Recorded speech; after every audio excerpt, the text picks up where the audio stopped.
सावन में बस इतना ही कर। सोमवार का आपको स्मरण मालूम होगा,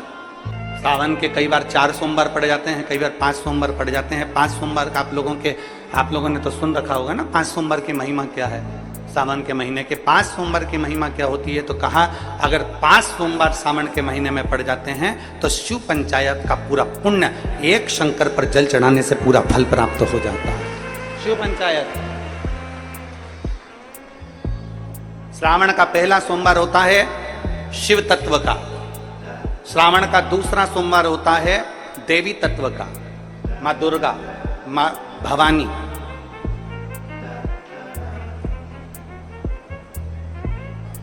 आप लोगों ने शिव पंचायत शिव महापुराण की कथा पहले बाची आप लोगों ने सुनी होगी, उसमें शिव पंचायत का वर्णन करा था। 5 देव,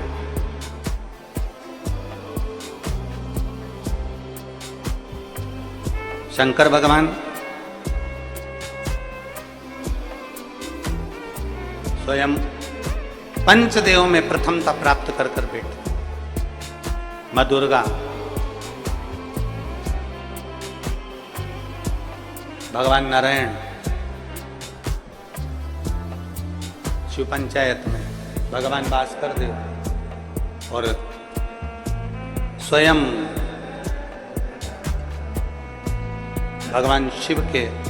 सुंदर आनंद धारण करने वाले शिव।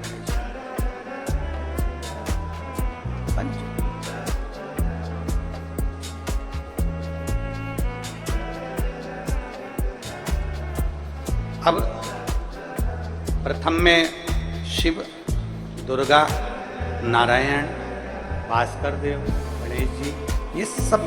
भगवान शिव की पंचायत के अंतर्गत विराजमान होते हैं और ये 5 सोमवार का फल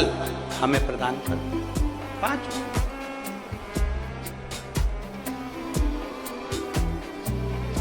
एक सोमवार की महत्वता है, एक सोमवार का क्रम है।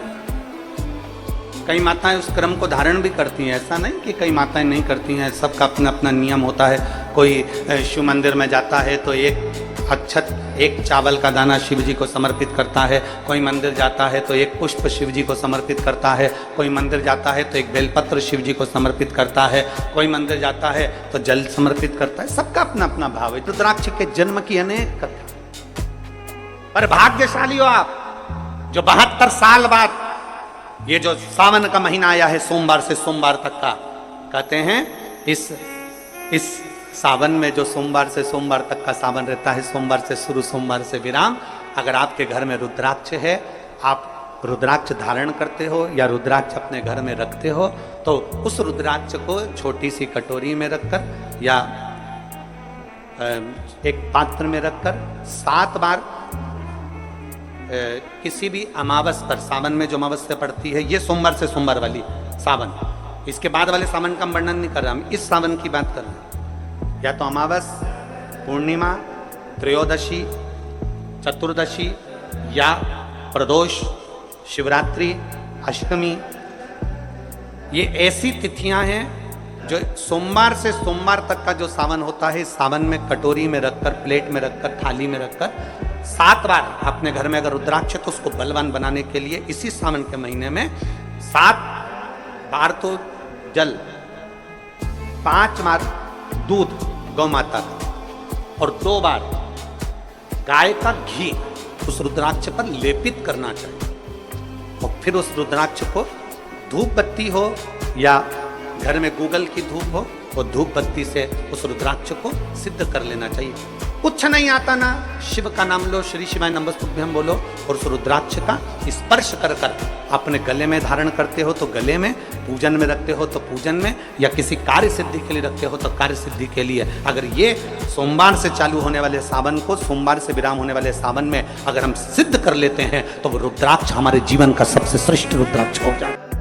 बेलपत्र की पूजन आप साल भर में अगर एक दिन भी आपने बेलपत्र को जल चढ़ाया है, एक दिन भी बेलपत्र को नमन करा है, एक दिन भी बेलपत्र के वृक्ष को यदि तुमने पूजा है, साल भर में एक दिन भी आपने अगर बेलपत्र की आराधना करी है, तो आप जब जब सोमवार का व्रत रखती हो, प्रदोष का व्रत रखते हो, आप जब जब शिवरात्रि का व्रत रखते हो, आप जब संकट सोमवार का व्रत रखते हो, पशुपति व्रत रखते हो, तो तुम्हारे उस व्रत को सफल बनाने के लिए बेलपत्र का वृक्ष भी तुम्हारे लिए व्रत रखता है, जिससे तुम्हें फल की प्राप्ति। ऐसा